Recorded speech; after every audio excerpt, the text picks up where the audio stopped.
is interesting. He says another category of inappropriate behavior is the persistent belief that white ice is colder. Black America is conditioned by family, school, and all of the social institutions to believe that whites are inherently superior. Although there have always been blacks who tried to disabuse other blacks of this belief, their efforts had limited effect. The superior quality of the white man's ice remains a commonly accepted belief and expression in Black America. I am a witness. In the mid 1970s, I actually saw a real life display of this inappropriate mindset and behavior.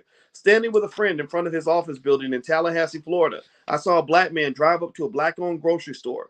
He got out of his car and walked over to the ice machine. He picked up several bags of ice, examined them, put them back in the ice machine, then walked across the street to a white owned liquor store.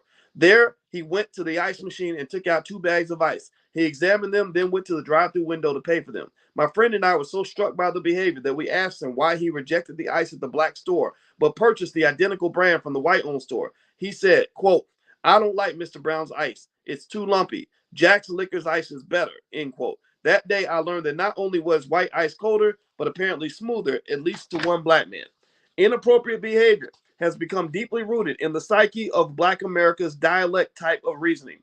If whites touch it, make it, sell it, repair it, or talk about it, only then is it acceptable to blacks. But on an even deeper level, black inappropriate behavior seems to suggest that a significant number of blacks place more value on being alive than the conditions under which they live. Eradicating these self-deprecating habits and learned behavior or learned inappropriate behavior patterns begins with offering black people new information, new political and economic goals, new social psychological models, and new hope. So basically what Dr. Anderson is saying in this book is that ultimately we tend to follow behind white folks. I did an interview with EUR Web, and they picked their titles, right? And they picked a great title that I think was just so spot on in terms of what I was thinking. And basically it was Dr. Watkins says, stop following behind white folks. And I talked about that today. I talked when even things like Roe versus Wade and all that. It's okay to have whatever opinion you want as long as it's truly your opinion. I follow a lot of the commentators that are on CNN and all these other places. I've been on CNN hundreds of times. And one of the things I notice is that the black commentators tend to take the lead of the white commentators. Whatever the white folks decide is the topic to discuss, black people will discuss it. So if white people start talking about immigrants being separated from their families at the border, well, next thing you know, the black commentators are all upset about immigrants being separated from their families at the border. You know, if white folks talk about police brutality, well, suddenly the people on TV, the black folks start talking about police brutality. And the problem with that is that what happens then is that if there's a real issue going on, that issue gets completely ignored. I will stand up and I'll say, well, wait a minute. You do understand while you're talking about this one guy who got shot in some city, you do know that like 14 kids got murdered in Chicago last weekend, right? And there's no chatter, none at all. None at all. And it's really selective empathy. It's like I can really sit there and I can cry and be sad over one incident that's being replayed on just on repeat on CNN. I can be really sad about that. But you can also tweet, Dr. Watkins, to 130,000 people that 14 kids in the black community died last week, and nobody cares. No crickets. I mean, there's nothing but crickets. Right. So ultimately, what that means to me is that there are certain people who take lead in these conversations. And what I'm saying to you is I need y'all to take the lead in your own damn conversations. Stop letting other people decide what the topic of focus is going to be for black people, because when they get to decide what you're going to focus on, your community never gets fixed, because you're only able to fix the things that they decide are worth fixing at that moment. So this is what he's saying, that basically when white folks are doing it, talking about it or whatever, you follow them. And I just encourage you to kind of let that go. I don't care what conversation you want to have. Just have your own conversation. Let me keep going. He says the third impediment. This is the third impediment to power for black people. This is Powernomics, page 30. The third impediment is no plan for empowerment. My wife gave a speech this weekend in Detroit, and there were a lot of great people there. It was the One Africa Unity Summit. And Dr. Leonard Jeffries was there, and Professor James Small, Dr. Ken Harris, and Scheherazade Ali, Milena Karenga. So many smart people were there. And her presentation was interesting. It was on why empires crumble. And one of the things I noticed, and because I try to learn from my wife, I try to listen and learn and pay attention, and because sometimes we get to where we think we know everything, and I don't want to be that guy. And so I heard her talk about kingdoms crumbling because families can crumble. And I think that three things that she mentioned that you would need in order to maintain unity in a family or in a kingdom is respect. Like if I'm doing business with you or if I'm working with you, we have to respect each other. Or if I'm married to you, we got to have respect. Trust. If I don't trust you, I can't partner with you. And a lot of our people have a hard time trusting each other. And then the third part was a plan. You have to have a plan. So if you have respect and trust, and then you have a plan, then you can be successful. A lot of times there is no plan. I mention this. I'll say it a billion times. If you get married to somebody, or you think about dating a woman or dating a man, ask them what their plan is. And if they have no plan for their life, then their plan is probably to fail. They're going to be in the struggle. They're going to stress out and blank out like everybody else because they have no plan to succeed. And the same thing is true for the community. There must be a plan. So, for example, I give you guys the $5 a day investment plan because if I was able to convince 100,000 Black people to do a $5 a day investment plan and not sell their assets and put $5 a day in the stock market consistently without selling any assets, then you talk about Black wealth going up by $1 trillion in one generation. I'm talking about life-changing amounts of money where you've got 100,000 Black kids walking around with $250,000 in the bank or $200,000 in the bank, and it's a complete game changer. So ultimately, what is your plan, right? So let me keep going. So he says the third impediment is that there is no plan for empowerment. Through the years, Blacks and whites alike have called for Blacks to organize and help themselves rather than depending on whites. As early as the 1860s, Albion W. Tourgy, a visionary abolitionist, prophesied that neither the enactment of laws nor appeals to the majority society's conscience could reverse the tide of white racism or lift Black people. Tourgy, I hope maybe I'm mispronouncing his name. Maybe it's Tourge. It's Tourgee. Tourge believed that the solution to the nation's race problem rested in Blacks becoming more independent, exhibiting greater militancy and self-assertion. Tourge was so committed to those beliefs that even as a white man, oh, he was white, okay, he fought the conservative philosophies of Booker T. Washington, a Black man. Tourgy tried to convince Washington that Black Americans would never gain political and economic parity in America until they organized themselves and pursued a course toward economic justice. A century later, a national commitment to economic justice for Blacks still has not been made. Social integration and civil rights remain the foremost issues. That, remember the civil rights movement, right? That's when you traded in all your businesses and all your land for corporate jobs and student loans. Remember that? How's that working out for you? Is that, give me, I don't know, let me know. Is that working out?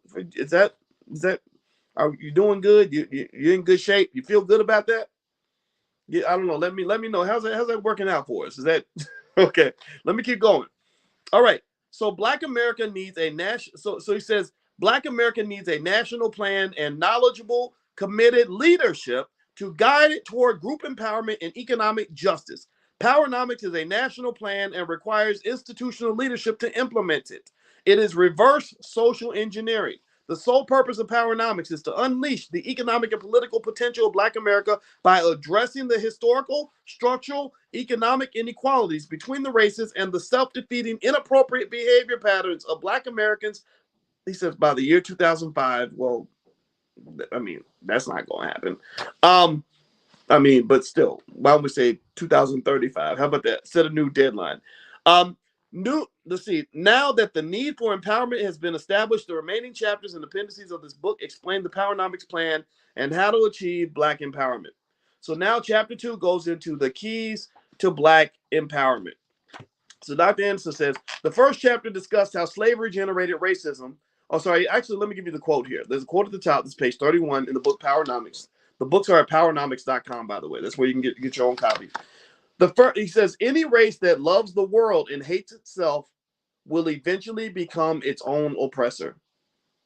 The first chapter discussed how slavery generated racism, which created race-based monopolies and vast wealth for whites.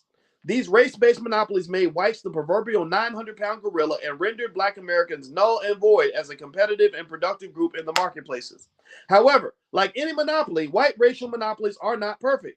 They can be beaten. But Blacks will need the right combination of skills, appropriate mindsets, clear direction, a sense of group self-interest, and a competitive group spirit in order to compete and win. When these attitudes are properly mixed with our group competitive advantages, we can begin to play real life Monopoly.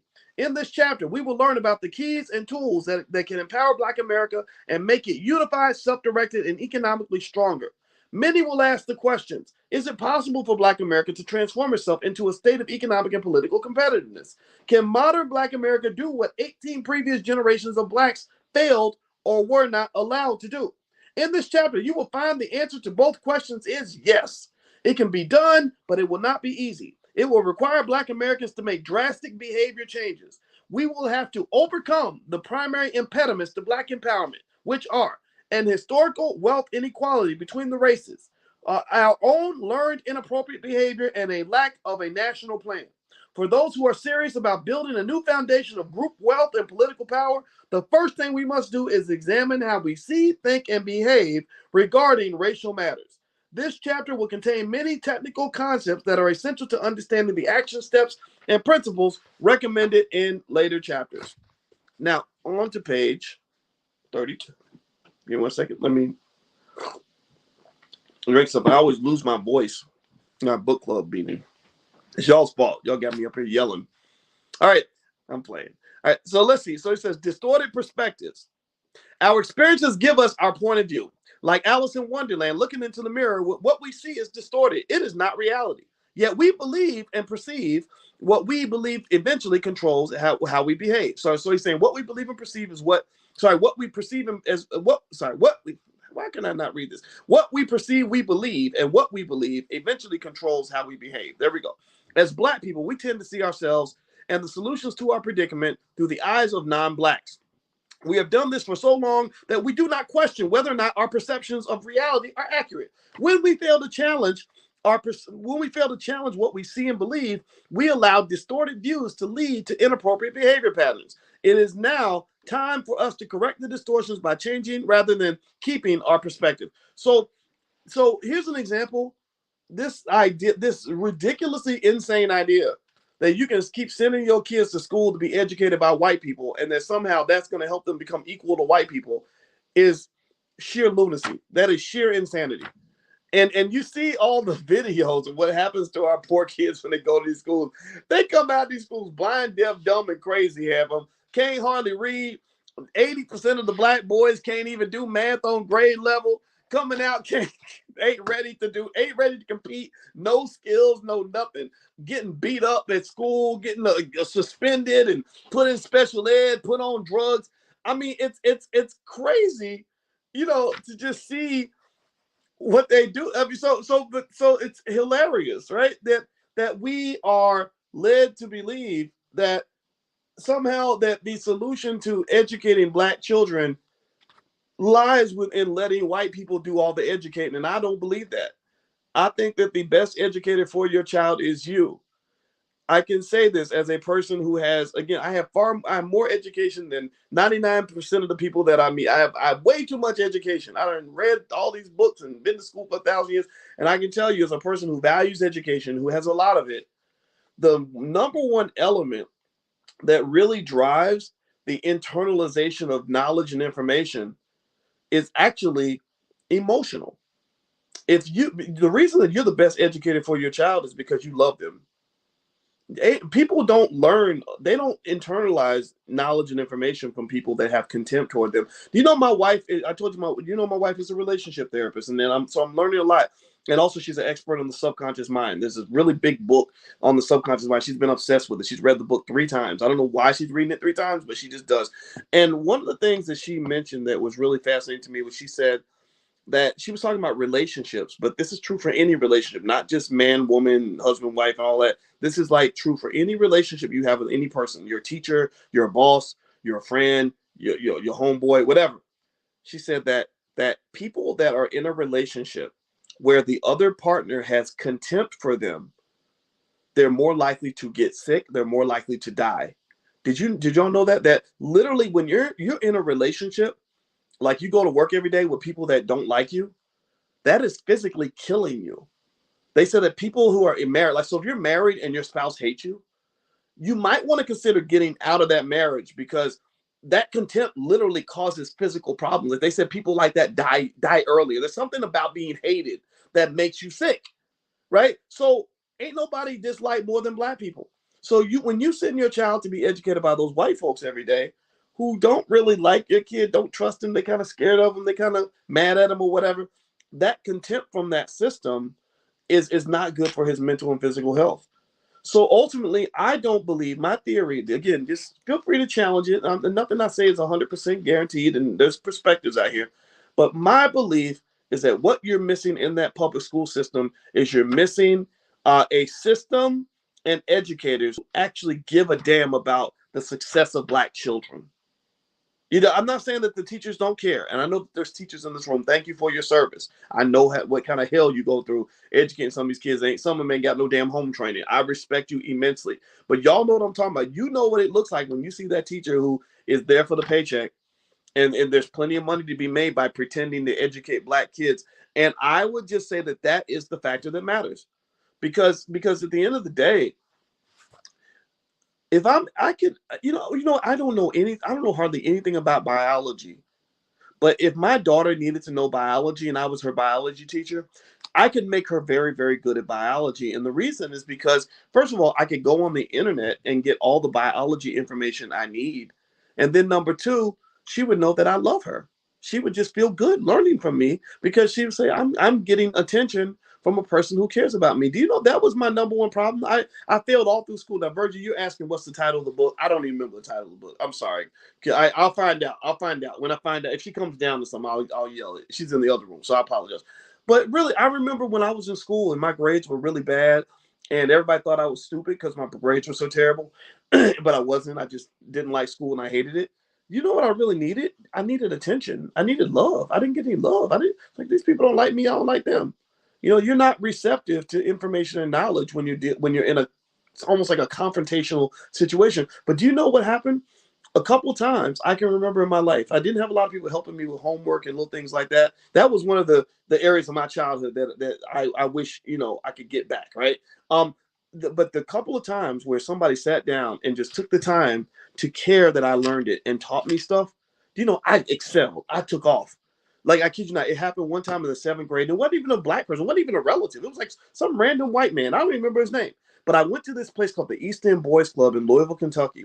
And I was in this boys club, and this white man, I don't know who the hell he was, he helped me with my homework. And I learned how to, and I was like, oh, okay, now I understand. And I felt so good for the first time in a while. I went to school excited about school because I had my homework done. I was ready, and I didn't go in with the anxiety that I would always feel for not being prepared. And I took the math test, and the teacher comes in, and I think maybe seventh grade or whatever. And they come in and they're like, who got the highest grade? And the teacher said, Boyce got the highest grade. And everybody's like, Boyce makes F's. How did Boyce get the highest grade? And they said, oh no, and Boyce didn't get the highest grade in this class. He got the highest score in the entire seventh grade. Like every single kid. I beat every kid. So it even blew me away. But the difference, honestly, when I look back on that, the difference was that kid was receiving the love and attention that he wasn't getting, from this prison on training wheels that the public school system has become. So pay attention now. You had schools. It was a Simmons College in Kentucky. Right after slavery, you had some ex-slaves who had a building and a couple of books and a lot of love, and they educated the hell out of some black kids. That's all you really need. So what I'm just saying to you in general is, I'm not saying take your kids out of school. I understand the reality of it. Maybe you can't because you got to go to work and all that stuff. But you should be involved in their educational process in a very structured and consistent way. Little conversations you have with them, watching YouTube videos with them, doing business projects with them. Maybe teach them little things that they need to know that's actually going to help them become successful. Because too many of our kids are coming out of these schools and they can't do nothing. How are you going to survive when you can't do nothing? Like, they got no skill, can't do anything. Can't even work at McDonald's and add up the total of the bill without looking at pictures of the food. Like, you gotta look at pictures of the food to know how to punch the numbers into the thing. Like and you're black, so you can't read the word Big Mac, right? Because they gotta show you a picture of a Big Mac, and you can't multiply and divide or add up. Right? You're done. You're toast. in this system. So don't make your kids toast. Don't just see it for what it is and understand it so you can find a different approach. Make a plan. That's it. Make a plan. All right, so let's keep going. Out of the box thinking. It has been said that the epitome of madness is to do the same thing over and over while fully expecting things to somehow change. We have spent centuries seeking civil rights and social acceptance while our conditions remain relatively fixed. As long as we continue to perceive and respond to our socioeconomic situation in the same old manner, we should expect to get the same old results. If we want different results or an improved lifestyle, we have to see, think, and act differently. Our national empowerment plan must be based on new collective out-of-the-box thinking. Every social, political, legal, and economic policy and practice that relates to Black people must be rethought so that we can find creative channels through which we can emerge as a competitive political and economic force. The following line dot puzzle illustrates what we mean by out-of-the-box thinking. The problem, okay, there is an image here. I'm not going to do this part. I'm going to save it for next time because I can't actually show you like what's on this page. So I'm going to scan it and bring it in next time. All right, so let me jump forward, and I just got to make a note to go back to this. All right, so he says following the majority.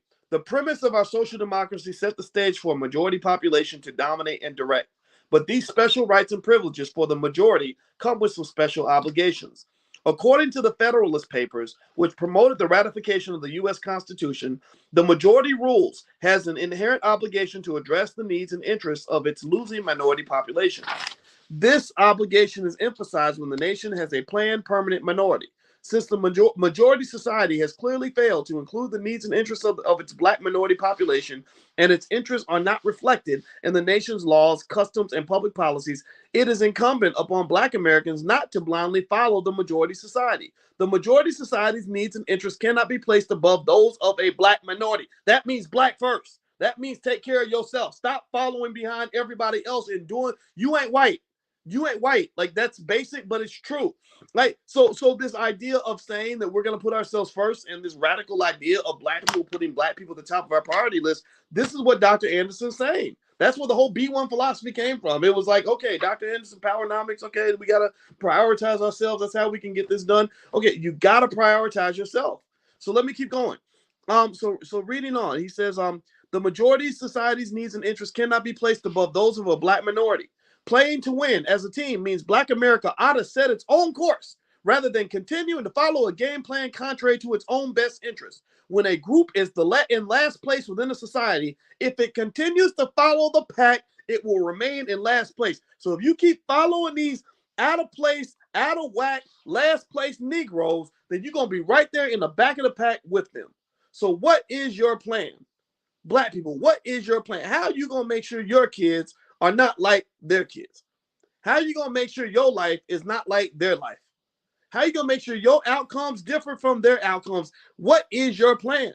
And it has to be your plan, because if it's Master's plan, Master already has a plan for you, and he's been teaching it to you since you were a baby, and it's the plan to keep you exactly where you are. So I don't follow Master's plan.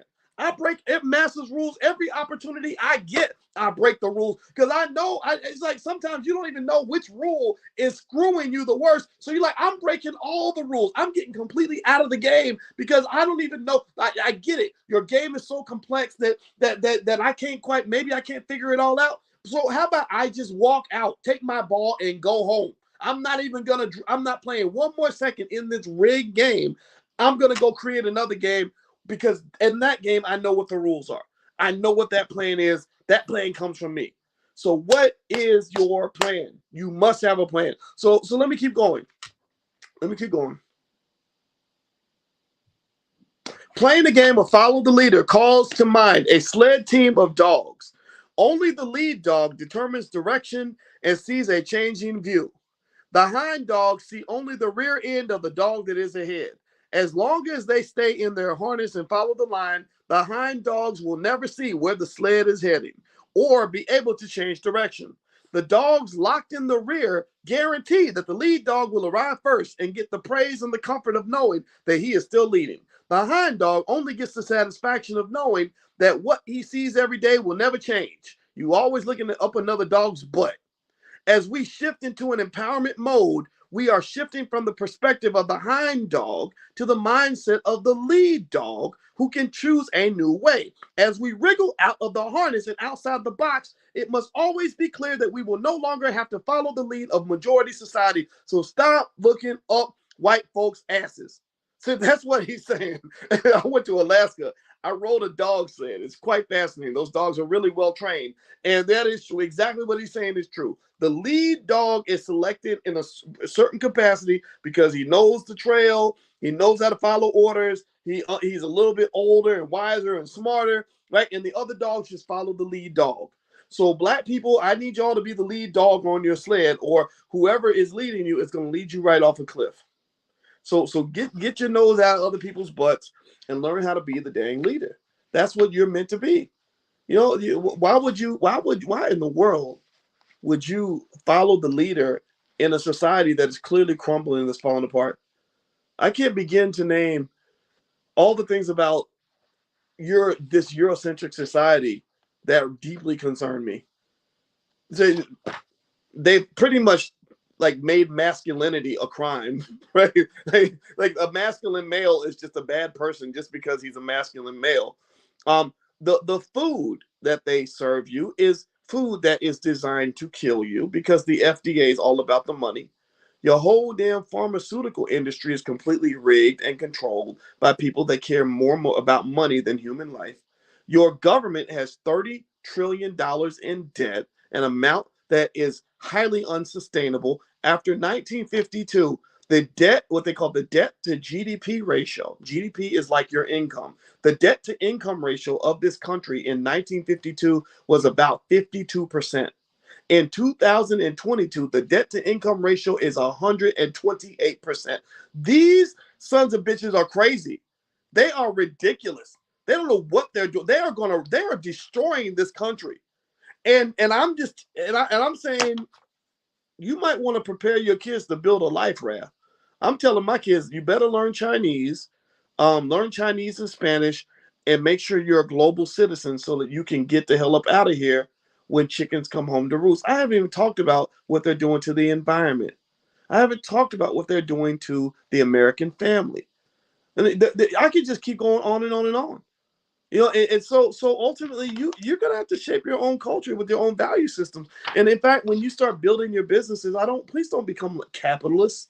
I hear people use that term. They say, oh, black capitalism, you're a black capitalist. No, don't become a capitalist, because capitalism's not healthy. Be a person that respects free enterprise. Be a person that respects business ownership. Capitalism is a dirty, nasty, kind of insensitive beast. Capitalism doesn't care anything about poor people. Capitalism doesn't care anything about people's health or well-being. Capitalism doesn't care about anything in terms of cooperation. It's all competition. It's all take.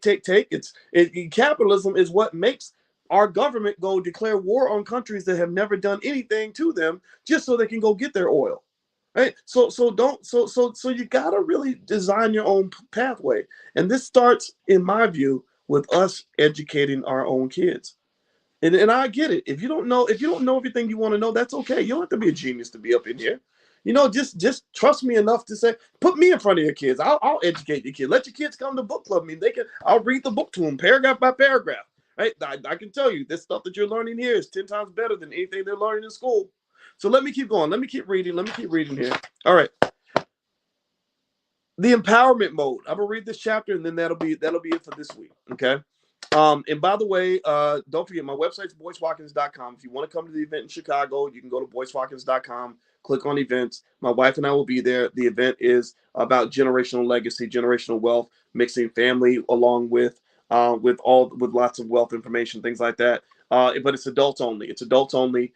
Because we kind of want the adults to mix and mingle too. You don't have to be single, of course, but if you are single, it'd be a good place to meet other B1 type people that you can relate to. But if you're not single, it's good for networking, right? So, but it's adults only. So don't bring your kids. Bring your kids to the book club. Don't bring your kids to the event in Chicago on the 15th. But we have other events. So if you go to boycewatkins.com, click on events, you'll see the other events like the convention.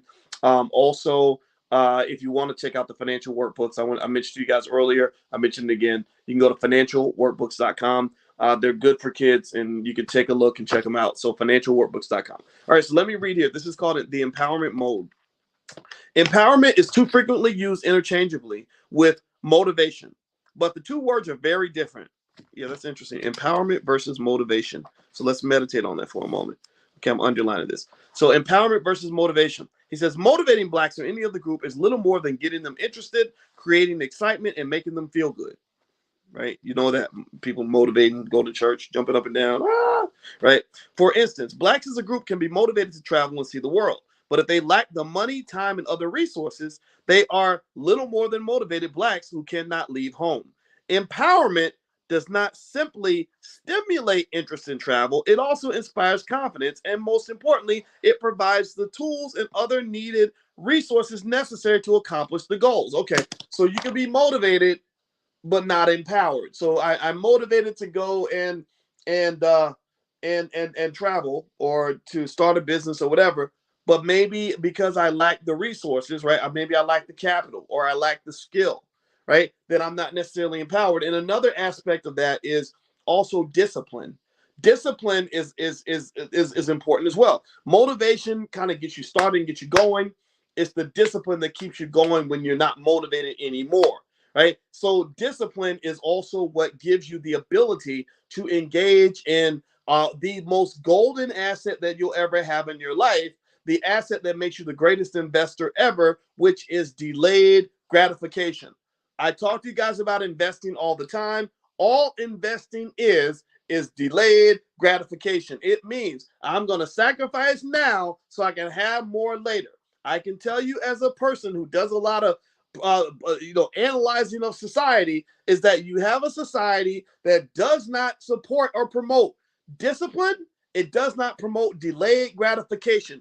It promotes instant gratification. That's why a lot of young people have an attention span that can only last for 3 or 4 minutes. So kids that tend to do well are kids that can stay focused and make a sacrifice so they can have more later. I'm really glad, for example, our youngest daughter is in dance. And my wife was showing me some studies about how the kids can't pay attention and they can't stick to anything. And she said that being in dance helps her a lot because you have to stay focused. You got to stay on beat. You go off stage, you got to be ready to go right back out at the right time. And you have to be well coordinated, right? So just that ability to stay focused, get your child in something that requires them to focus because that gives them that ability to stay disciplined and to achieve a goal, and also teach them to do something that requires sacrifice. So sports are good for kids too, because sports is all about sacrifice. If you want to win a championship in the fall, you practice hard in the spring, right? If you want to beat the guy on the track, you got to work out harder than this other person in practice, right? So all these little things are really important. Most of what I learned in my life that taught me to be successful was not stuff I learned in a classroom.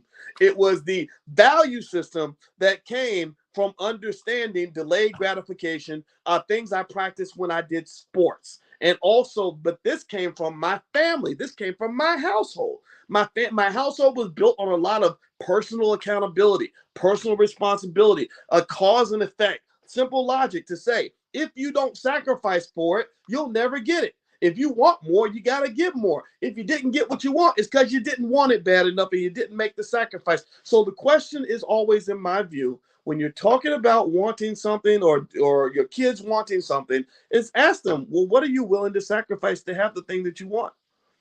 And a lot of people don't get what they want because they don't want to sacrifice for it. They kind of want to be quick and easy. I want it to come right away. So I don't want to sacrifice any time, and I want it to be easy. So I don't want any effort or any time, but I want the world. Well, that's a sucker's move. That makes you a loser. You're not going to succeed ever at anything if you think that's the formula for success. No, that's not going to get you anywhere. All right. So he talks about empowerment, or sorry, he talks about motivation. Like, woo, I'm hyped. Like I went to a seminar and I'm excited. I'm pumped up. Woo, I'm motivated. Yeah, that's easy. Anybody can do that. You get that in church every Sunday. That's important, but it's temporary, right? Then he talks about empowerment, the ability to actually get it done. I want it and I desire it, but I'm not empowered because I don't have the resources, right? Or the know-how, right? But then the discipline builds that bridge. People that tend to get motivated and then also execute with discipline, they tend to become very empowered, right? Like, so there are things that I can do in my life right now that I am empowered to do Because I had discipline, and the discipline started with motivation. It started with motivation and having a sense of purpose, and saying I'm going to work every single day, 10 hours a day for years to get to the point where I'm empowered to do what I want to do. All right. In fact, when I was in graduate school, I remember my mother, when people were making fun of me for being in school for so long, I told my mother, I said, I think my philosophy on life is I want to spend a few years living like nobody else will, so I can spend the rest of my life living like nobody else can. And that's all that is delayed gratification. That's just an investment decision. That's saying I'm sacrificing something now so I can have more later on. That's the formula for success. So let's keep going. Empowerment does not simply stimulate interest in travel, it inspires confidence and provides the tools. We talked about that. Let's see. Without the benefit of empowerment tools such as money, transportation, hotels, passports, and other personal necessities, it is highly unlikely that motivated Blacks will be doing any traveling. Motivational and inspirational speakers, workshops, and books are designed primarily to make people feel good. However, Black people have been in a socioeconomic ditch for centuries. Rather than motivating them to feel good about themselves while they remain in the ditch, they need the confidence and resources to get out. And that's true. There's a whole $1 trillion industry of making Black people feel good about living in miserable, horrific conditions. That's what all the churches are on your corner. I went running through West Atlanta with my wife one time. We were running to my grandmother's grave. My grandmother's buried in Atlanta. And I found out where her graveyard was on the map, and I Googled it, and I didn't realize it was 6 miles away, which was an out and back, which means I had to run 12 miles. But I wanted to run 12 miles to see my grandma because I miss her and I love her so much.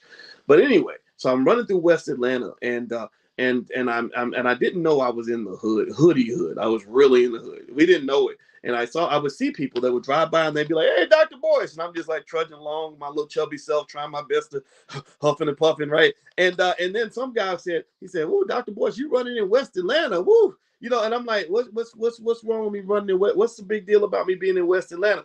And so I'm running through West Atlanta and I'm seeing like all these buildings that are torn apart, like don't even look like places that people should be living. I saw a grocery store that was completely abandoned, and I saw a bunch of brothers just sitting on the front of the grocery store drinking and talking. And then I would see, so every now and then I see something that shows a sign of some sort of prosperity. I went to a store to get some Gatorade, and it was run by some Arab guy behind the cage who took my money, and looks like he didn't live there. And then I saw a new construction site where something was being built. Every single worker on the construction site was not Black, and it was right across the street from all the Black men who were just sitting on the corner that didn't have nowhere to go. And then I went by and I saw the prettiest building on this church. It was a beautiful, majestic, well lit building. It looked like it cost $1 million or more to build, and that was the church. The church was shining right next to all the despair, and the contrast was extraordinary. The contrast was amazing to see this big, beautiful church in the middle of all of this economic despair, which tells me that to some extent, sometimes some of the churches, not all of them, I'm not here to talk bad about the Black church because I don't believe that all Black churches are the same. I think that the Black church is a bastion of hope and possibility for the Black community when it's used in the right way. So this is not a diss on the Black church, but some of the Black churches have become emotional crack houses. They become emotional crack houses. They're places where you go so that because your life is so miserable and terrible, you go there, you give your pastor your last couple of dollars, and he gives you a show that makes you feel good about going home in the middle of the mess and the chaos that's all around you. So think about this. Why, and then think why, if I'm in a horrible lifestyle, why actually go and do all the work to get out of that situation? Why not just smoke something or drink something that's going to make it all go away? So that's one of the reasons why you see lots of addictions emerge in these desperate, challenging conditions. It's not so much the fault of the people that are in those situations. That's life. And I totally get it. But at the same time, I would encourage you to really sort of observe this and also be willing for whatever matters to you to do the work necessary to truly empower yourself to get out of that situation. So it doesn't mean you don't go to church. Maybe going to church can give you that boost of inspiration and everything else, to feel better. But when they get to that part where they say, just keep doing what you're doing and the Lord's going to provide, well, that's the part where you have to come in and say, no, I got my own plan. No, God provided me with opportunity to go and do certain things for myself. So I will take this inspiration, I'm going to take it home, and I'm going to use this inspiration to put a rocket booster in my personal empowerment plan. You must have a plan that is going to empower you, that's going to empower your family. It's your job. Ain't nobody else going to do it. We know white folks ain't going to do it. Other black people ain't going to do it. You got to do it. Okay. So let me keep going. Let me read a little bit more, and then we'll be done for tonight. He says, so thus we must begin our self-empowerment by obtaining both confidence and the tools. We need tools that give us a clear group direction and sense of togetherness. We need tools that prepare and guide us to evaluate and formulate our best interests. Our tools must always remind us of who and where we are. We are a very special people with a unique history. Therefore, rather than seeing race matters through the traditional rose-colored glasses, we must begin our solutions by looking realistically through race-colored glasses. The rest of this chapter offers Black Americans these new glasses in the context of the Powernomics National Plan. The 4 Powernomics empowerment tools for Black America are: 1, an empowerment culture; 2, a group vision; 3, a paradigm of ethno-aggregation; and 4, the paradigm of vertical integration. That's what we're going to start on next week. The remainder of this book will explain the need for these tools and show how Black America can best use them. So I'm going to put a mark right here because that's where we're going to start next week. I'm going to mark it and put the date so I remember, because sometimes I forget stuff. And so let's go through those 4 things again so we can know what we're going to learn about next week. 1, an empowerment culture. I told you culture is everything. Culture matters more than education. Professor James Small was on my platform last week, and I love this man, brilliant man. And he was explaining the importance of culture, because culture gives you your value system. If I have the wrong value system, it doesn't matter how many resources you give me. If my value system and my culture tells me I'm supposed to throw my money away, then that means you give me $10 million. I'm going to throw away 10 million and one. Culture, culture, culture, culture, culture. Your danger in your community is that much of your culture is being shaped by people who care nothing about you, who want to exploit you, and who want to harm you. You don't let other people define your culture. My shout out to my parents. I got to give it to them. In our household, our culture was different. Do you understand? When I was a kid, I might have said this, and I got to say it again because it's relevant to this conversation.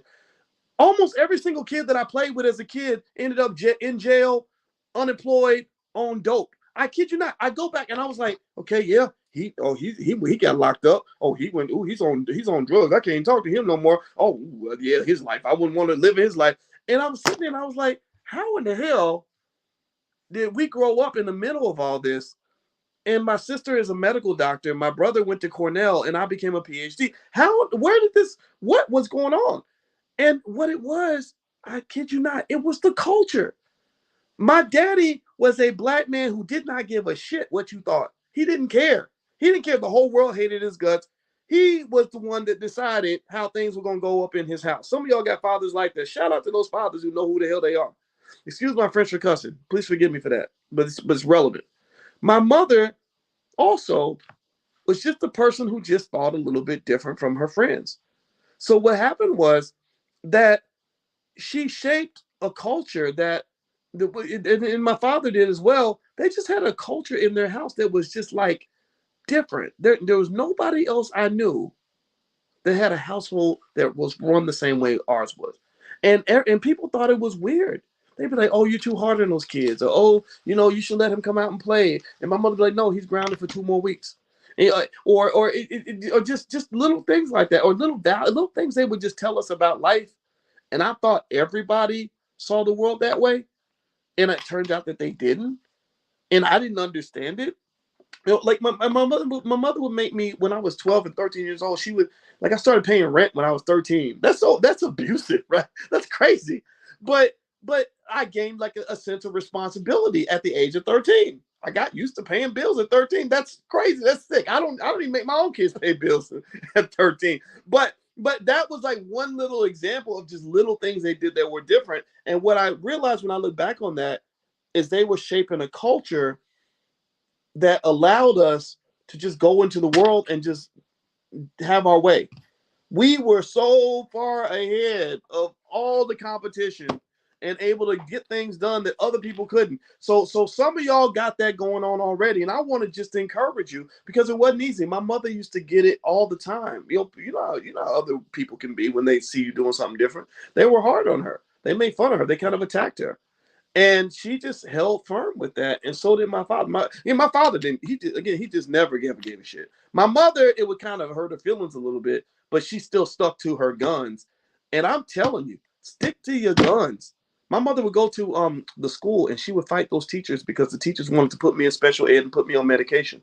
And she's like, "No, you're not putting my son on medication. That's not going to happen." And I'm not saying that some people don't need medication. I'm not here to tell you what to do with medication. This is not medical advice. But I didn't need no medication. I'm a little weird. I probably do have ADHD. My attention span is not as long as it needs to be. I gotta slap myself and make myself focus. But at the end of the day, my mother knew best and she protected me. And some of y'all are protecting your kids right now. So keep doing that. That's what I'm saying. Keep protecting your family, keep protecting your culture. Know that just understand what you are up against. The more you really excel, the more you succeed, the more on point you become, the more you're going to have people that just are not going to understand anything about what you're doing and how you're doing it or why. So what you got to do, in my view, is number one, stick to your guns. Number two, find other people in your space that are going to support what you're doing and how you're doing it. Maybe I'm one of those people. I'm happy to be one of those people for you. But find other people in your space that think the same way. Because I can tell you, if you're educating your kids and you're investing for your kids and teaching them economic principles when they're a baby, your child's going to be a damn superstar. They're going to blow away the competition. So that's all I want to say. That's it. I'm not going to say anything else. My wife made some good food today, so I'm going to go and eat dinner. And I hope that this was a helpful discussion. I hope that we all gained something tonight. Next week, Wednesday at 8:30 Eastern, we have book club every week. And at some point, I'll probably send you guys an email because I'd like to get some feedback in terms of how we shape things at the All Black National Convention. I hope you will consider coming. If you haven't thought about coming, just go to boycewatkins.com, click on events, and then look for the convention and just take a look. It's going to be in Charlotte, North Carolina, October 28th through October 30th at the Charlotte Downtown Hotel. There is a link if you want to be a vendor. If you have a business and you want to sell stuff there are plenty of people there that all want to buy black. People go there, they make tons of money. J. Ortiz made thousands of dollars there. So people make money there. Also, if you want to be a sponsor, we have great advertising. My whole platform becomes available to you. Well, I will market your product. So if you have it like that and you have a great business, we can definitely use sponsors because we can't take money from everybody. We're not taking money from major corporations, none of that stuff. Again, with the flashcards, if you want to take a look at the flashcards for kids, the flashcards are out of stock. Sorry about that. No, my bad. The flashcards have been sold out. But if you want to take a look at the financial workbooks, the workbooks are available. You can go to financialworkbooks.com. That's financialworkbooks.com. All right, everybody. Please have a good night. Thank you for listening. This has been fun. And I love you very, very much. To the world, to the moon and back. And I'll see you guys next week. Take care now. Bye-bye.